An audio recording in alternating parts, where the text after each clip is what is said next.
Ya, pemirsa, Mahkamah Konstitusi akan membacakan putusan perkara perselisihan hasil Pilpres pada Senin pekan depan.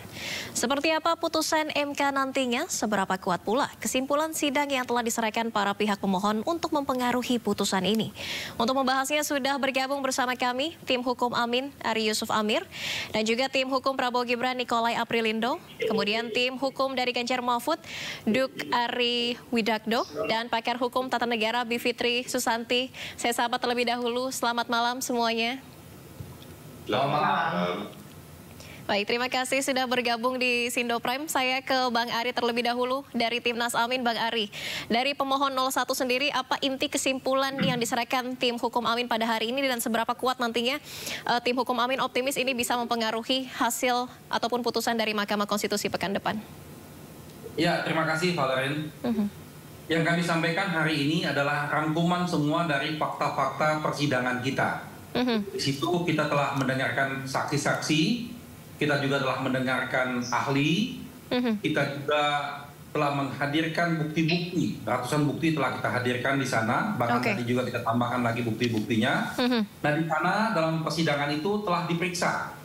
Saksi telah diperiksa, ahli kita juga telah dengar keterangannya, bukti-bukti kita juga telah kita verifikasi, bahkan ada tayangan-tayangan video telah kita tampilkan, sehingga kita ingin menunjukkan bahwa fakta-fakta di persidangan ini sudah tidak terbantahkan lagi. Dalil kita tentang adanya pengkhianatan konstitusi, pelanggaran pemilu yang melanggar azas bebas, jujur dan adil telah terjadi, telah benar-benar terjadi. Artinya saat ini tinggal kita serahkan kepada Yang Mulia Hakim di Mahkamah Konstitusi agar insya Allah kita yakin mereka akan berani mengambil keputusan yang seadil-adilnya. Begitu, Oke.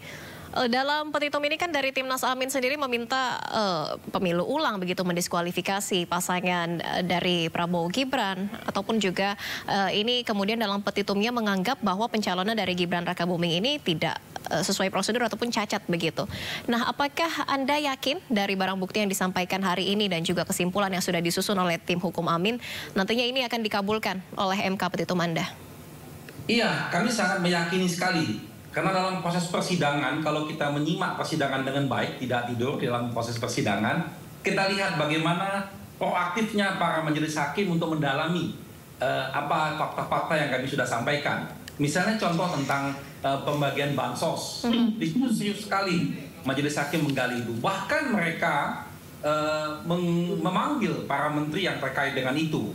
Lalu tentang misalnya cawe-cawe presiden dalam hal ini, dalam proses pemilu ini, itu juga didalami sekali oleh majelis hakim dalam proses persidangan. Sehingga ketika menteri, misalnya contoh menteri PMK, dia mengatakan bahwa dalam persidangan itu dia katakan kunjungan presiden ke daerah itu mempertimbangkan daerah yang miskin dan banyak terdapat proyek strategis nasional.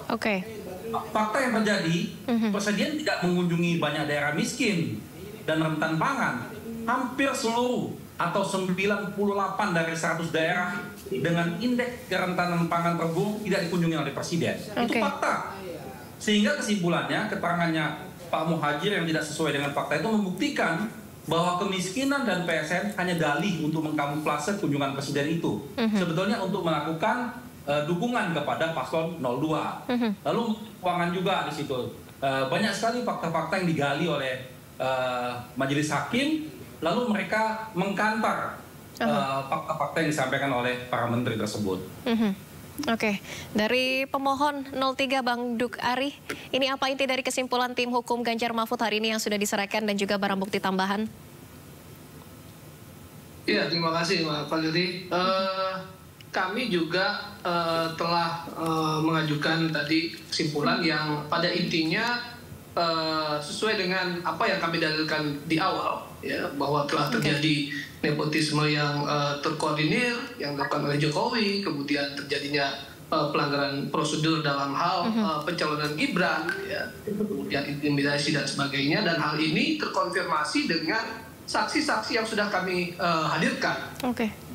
Sehingga apa yang kami dalilkan itu sesuai dengan yang memang fakta yang terjadi di lapangan, ya. Kemudian hal ini juga diperkuat oleh ahli-ahli kami yang memang sangat meyakini telah terjadi berbagai pelanggaran, ya, misalnya seperti ahli kami Pak Putu Atta yang menyatakan bahwa memang terjadi pelanggaran prosedur dalam hal pencalonan Gibran, dan ini terbukti dari berita-acara yang telah kami ungkapkan di persidangan pada saat itu, sehingga kami yakin putusan nanti akan memenangkan kami gitu. Oke. Bang Duk, ini tadi dari pihak Anda juga menyebut mengajukan Bu Mega sebagai amicus curiae. Apa nanti yang akan disampaikan mungkin terkait ini? Baik, terkait amicus curiae memang sudah beredar juga di media ya. Bu Mega mengajukan amicus curiae, dan itu adalah beliau yang sepemahaman saya sih intinya agar Mahkamah Konstitusi dapat menggunakan hati nuraninya untuk menilai hal ini secara konstitusional ya, dan tidak hanya formalitas belaka tetapi juga menilai secara kualitatif gitu ya, sehingga ini memang betul-betul terjadi pelanggaran terhadap konstitusi, dan tidak hanya menilai hitung-hitungan di atas kertas tetapi juga menilai sampai pelanggaran-pelanggaran yang memang nyata terjadi. Oke, jadi akan memperkuat begitu dugaan-dugaan pelanggaran yang tim Anda juga sudah sebutkan dan juga dalam petitumnya. Begitu, kita ke pihak termohon mungkin dari 02, Bang Nikolai. Kalau dari pihak 02 sendiri, apa hari ini kesimpulan yang disampaikan dan bagaimana ini bisa mengcounter kesimpulan dan juga bukti-bukti yang diserahkan dari dua pihak pemohon pada hari ini? Ya, saya koreksi ya, kami bukan termohon tapi pihak terkait ya. Kami pihak terkait dari Capres nomor 2. Kami sudah membuat satu kesimpulan berdasarkan dalil-dalil dari permohonan pemohon, khususnya pemohon 1 dan pemohon 2, di mana kami membuat kesimpulan juga berdasarkan fakta persidangan, keterangan saksi maupun ahli yang dihadirkan, plus pemberi keterangan 4 menteri yang dihadirkan oleh Mahkamah Konstitusi, di mana 4 menteri itu telah dihadirkan oleh Mahkamah Konstitusi justru memperkuat dalil-dalil kami untuk menjawab dalil-dalil daripada pemohon 1 dan pemohon 2 dalam hal ini Capres 01 dan 03. Nah, kami membagi 2 item di dalam kesimpulan kami, yaitu kami menjawab, memberikan kesimpulan tentang dalil-dalil permohonan pemohon mengenai pengkhianatan terhadap konstitusi serta pelanggaran asas bebas, jujur dan adil, yang terbagi di dalam 11 poin, yaitu perihal penerimaan pencalonan pasangan calon presiden dan wakil presiden nomor 2, lumpuhnya independensi penyelenggara pemilu karena intervensi kekuasaan, 3, nepotisme pasangan calon nomor urut 2 menggunakan lembaga kepresidenan, 4, pengangkatan pejabat kepala daerah yang masif dan digunakan untuk mengarahkan pilihan, 5, pejabat kepala daerah menggerakkan struktur di bawahnya, 6, keterlibatan aparat negara, 7, pengarahan kepala desa, 8, undangan presiden kepada ketua umum partai politik koalisi di istana,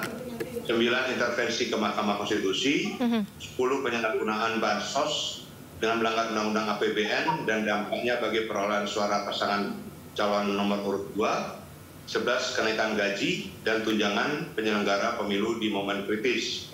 Dan lainnya tentang dalil permohonan pemohon mengenai pelanggaran prosedur yang meliputi manipulasi DPT, surat suara yang tercoblos pada paslon nomor urut 2, pengurangan suara pemohon, politik uang, mencoblos lebih dari 1 kali, TPS janggal, anak-anak ikut mencoblos, kecurangan termohon yang dilakukan melalui sistem IT dan Sirekap. Nah, dari 19 item yang disampaikan oleh pemohon, khususnya pemohon 1, kami mencoba menyimpulkan dari ke-19 item itu, kami menyimpulkan beberapa hal yang menurut kami itu tidak terbukti yang sesuai dengan fakta persidangan yang kami dapatkan selama persidangan di Mahkamah Konstitusi. Jadi itu kesimpulan yang kami sampaikan, dan selanjutnya kami ya tetap berpegang teguh bahwa kesimpulan yang kami sampaikan itu sesuai dengan fakta persidangan, sesuai dengan peraturan-peraturan perundangan yang berlaku. Bahkan kami tidak berusaha untuk mempengaruhi hakim dalam persidangan. Kami menyerahkan sepenuhnya kepada majelis Mahkamah Konstitusi untuk menilai dan memutuskan perkara ini berdasarkan fakta persidangan yang terjadi dan berdasarkan temuan-temuan yang ada. Saya kira itu saja yang bisa kami sampaikan. Oke, Mbak Bivitri, kalau kita melihat dari mulai Pilpres langsung tahun 2004 ini kan selalu digugat dan memang tidak pernah dikabulkan begitu. Kalau Anda menilai dari rangkaian persidangan dari 27 Maret kemarin hingga hari ini ada kesimpulan dari pemohon, pihak terkait dan juga pihak termohon. Bagaimana Anda melihat, apakah peluangnya lebih besar di Pilpres tahun ini untuk dikabulkan gugatan sengketa Pilpres?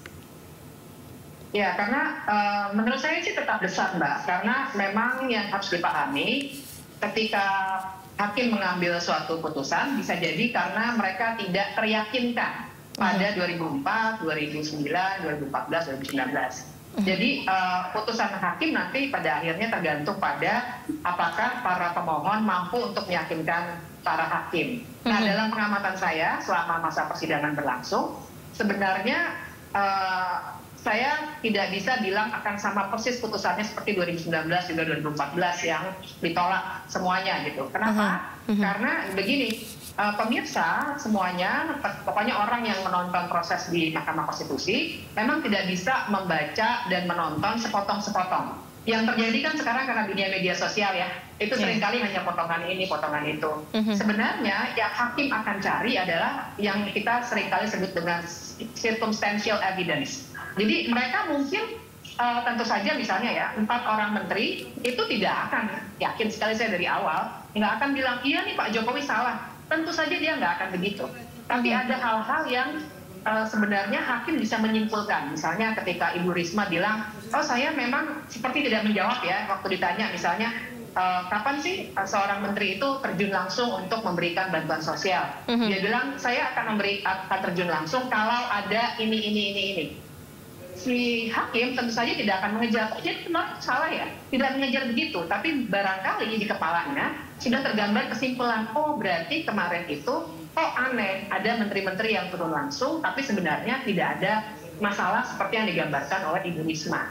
Nah jadi kesimpulan sebenarnya kan gunanya adalah untuk membantu hakim dan tentu saja untuk tujuan klien para kuasa hukum ya, untuk membantu hakim untuk memberikan kerangka pada apa yang sudah disampaikan selama masa persidangan kemarin. Nah itu yang kalau saya melihat dengan melihat apa yang kemarin sudah terjadi, sebenarnya kemungkinannya masih cukup besar untuk hakim mengabulkan. Pertanyaannya adalah apakah akan mengabulkan seluruhnya atau sebagian.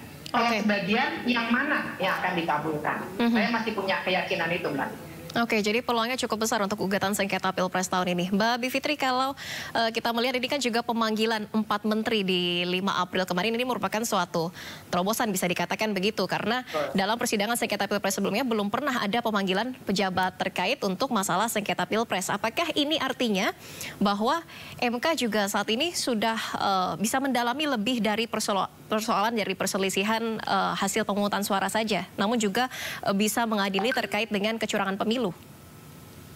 Saya membacanya demikian. Jadi waktu MK memanggil para menteri, memang sudah banyak sekali yang skeptis, memang menteri tidak bisa langsung menjawab. Tapi kan kita mesti pahami konteks politiknya.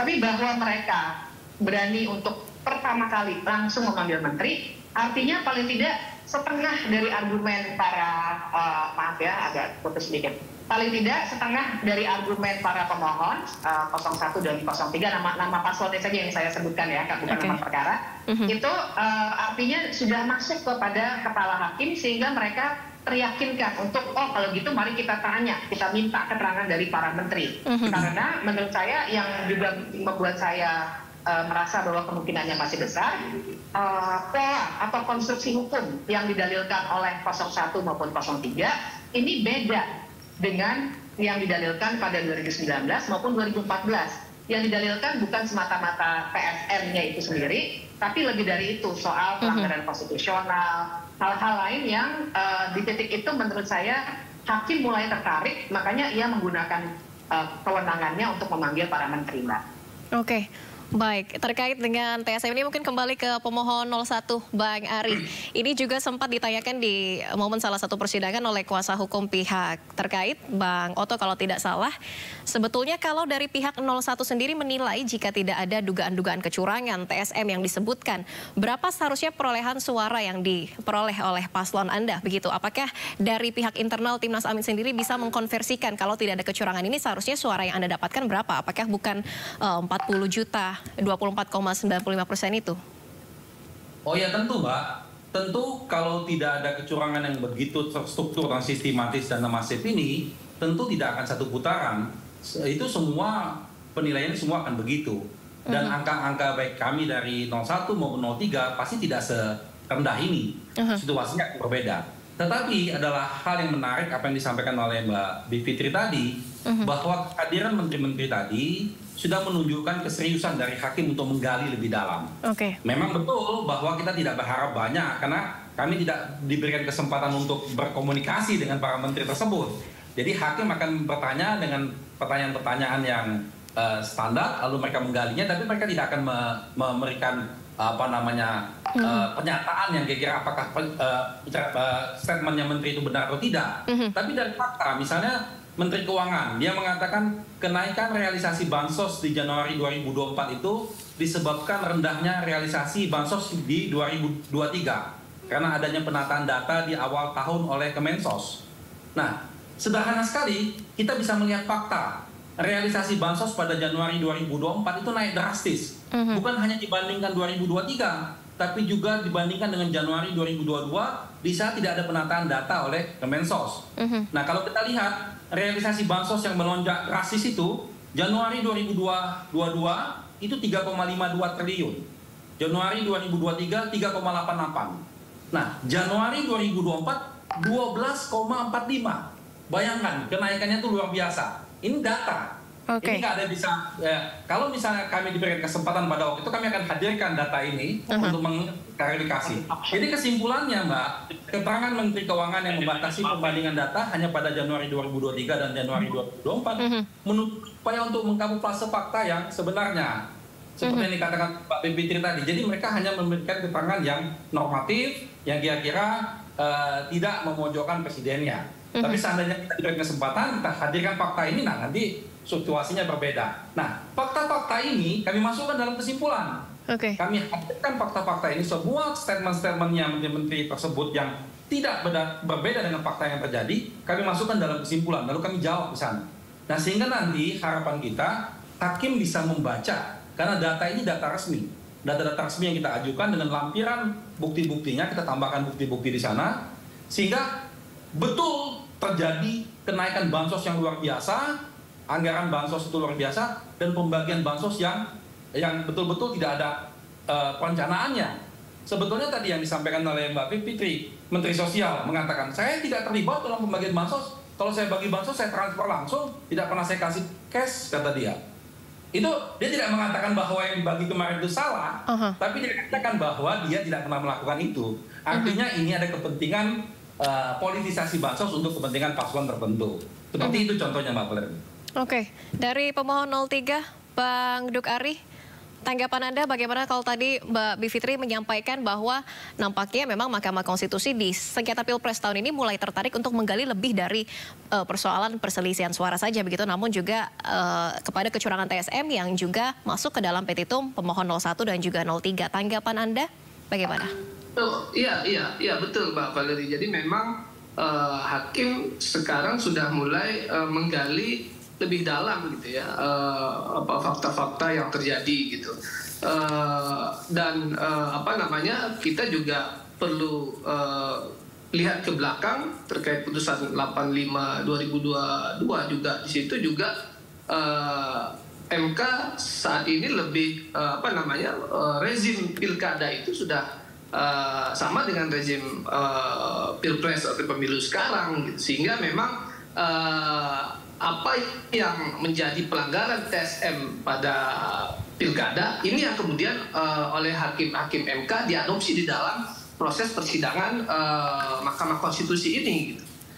Kita tahu ya beberapa kasus-kasus TSM yang diperiksa di MK ini kemudian didiskualifikasi, kemudian ada juga pemilihan suara, pemungutan suara ulang. Nah inilah kemudian menjadi pintu masuk oleh hakim-hakim di MK saat ini untuk menggali pelanggaran terstruktur sistematis masif tadi itu di dalam proses pilpres tadi ini, sehingga tidak benar juga kemudian ada yang mengklaim bahwa lo ini kan rezimnya berbeda, nggak seperti itu.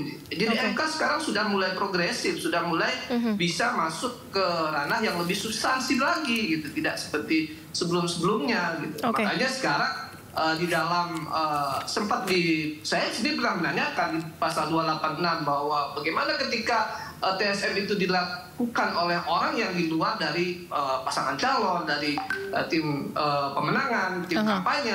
Tentunya ini kan akan menjadi pertimbangan mahkamah bahwa inilah kemudian yang menjadi alasan bahwa Mahkamah Konstitusi berwenang untuk memeriksa pelanggaran-pelanggaran atau perbuatan terstruktur sistematis masif yang dilakukan oleh Jokowi atau misalnya menteri-menterinya itu tadi. Gitu.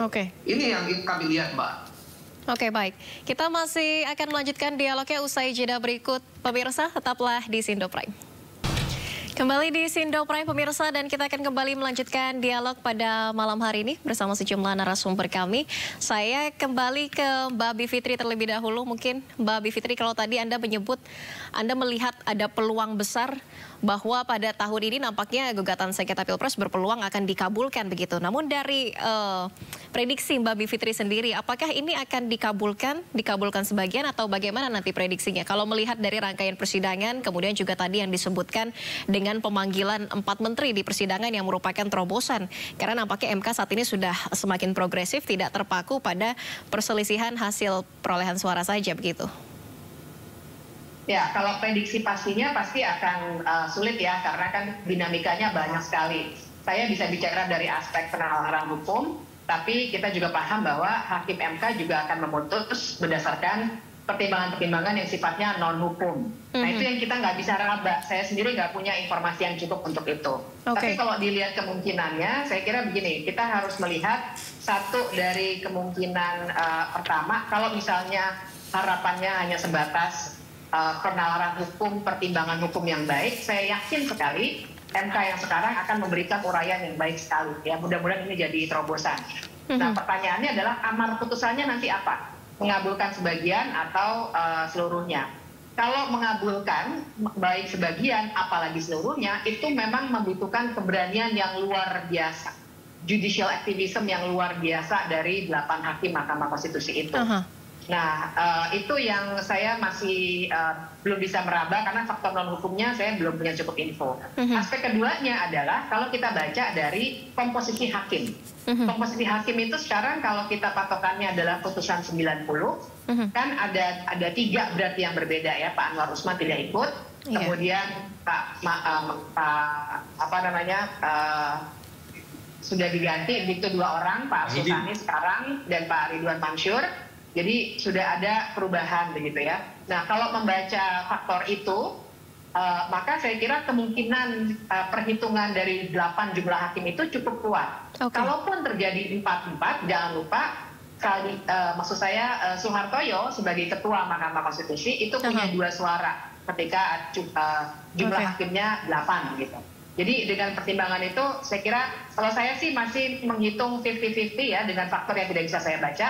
Tapi saya mau bilang hakim 8-8-nya dan seluruh jajaran MK sekarang juga lagi punya kemauan yang sangat kuat untuk mengembalikan marwahnya, untuk mengembalikan legitimasinya.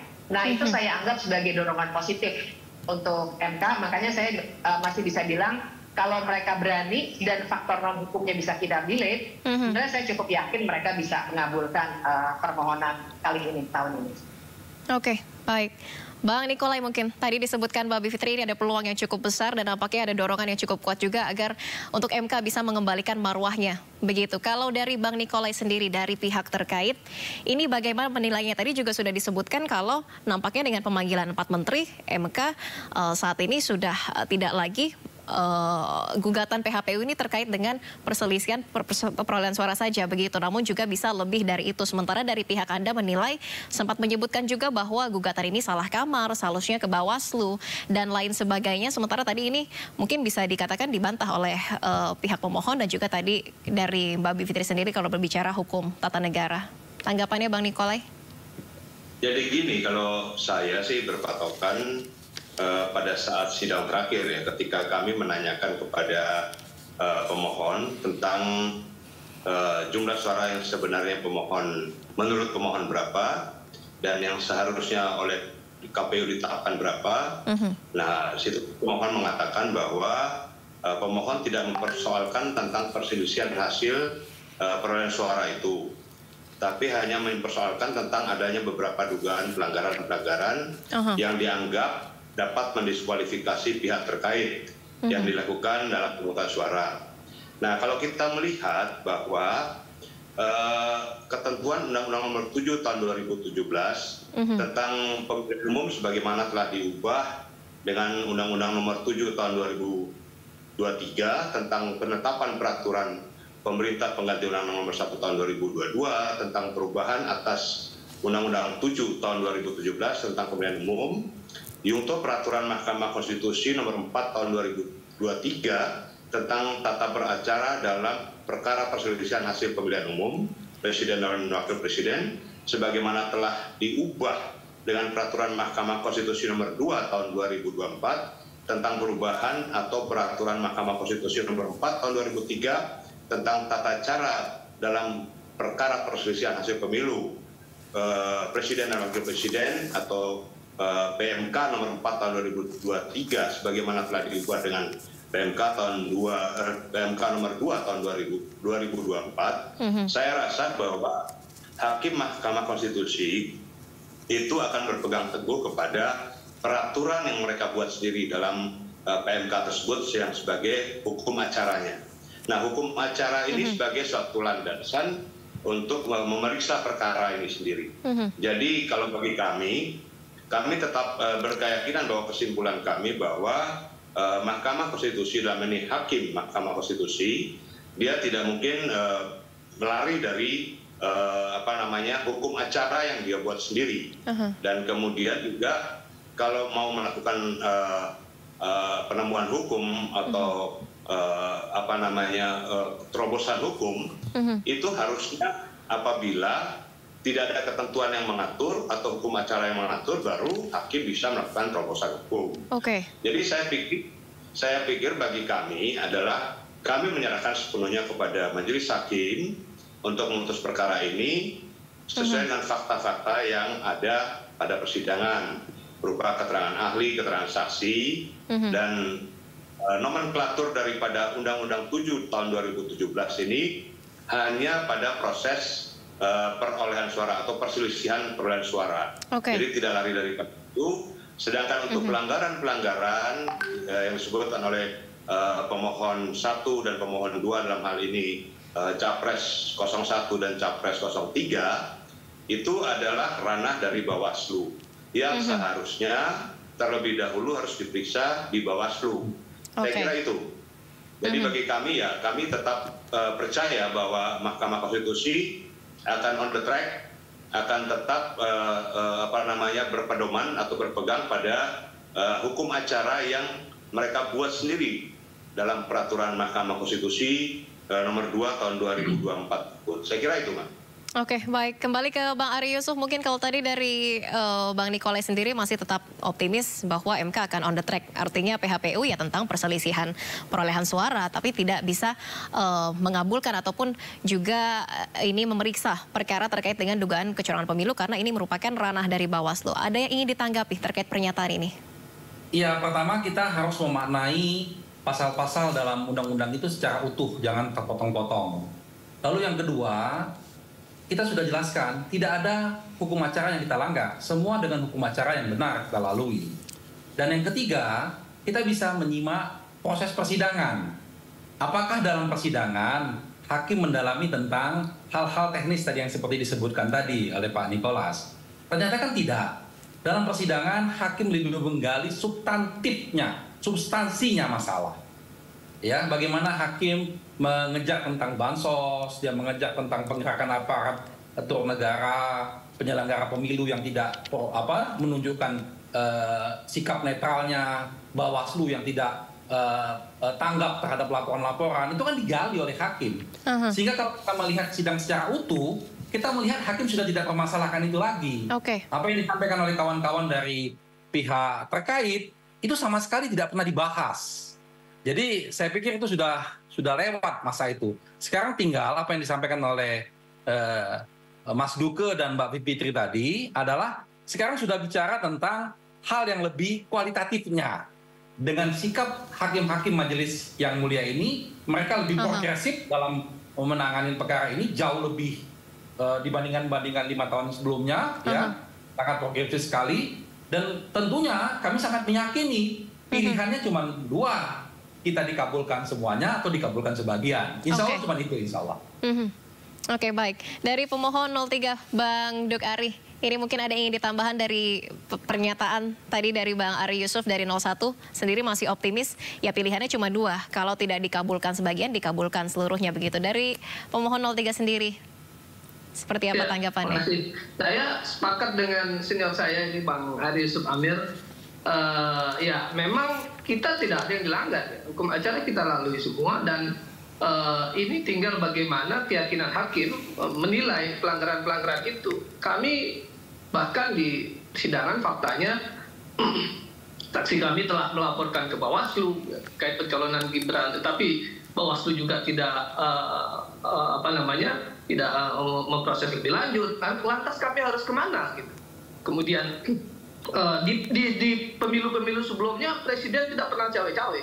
Baru kali ini Presiden cawe-cawe, kemudian kita proses di Bawaslu, dan lagi-lagi Bawaslu juga tidak memberikan apa-apa gitu, tidak memberikan keadilan buat kami. Lantas kami harus kemana?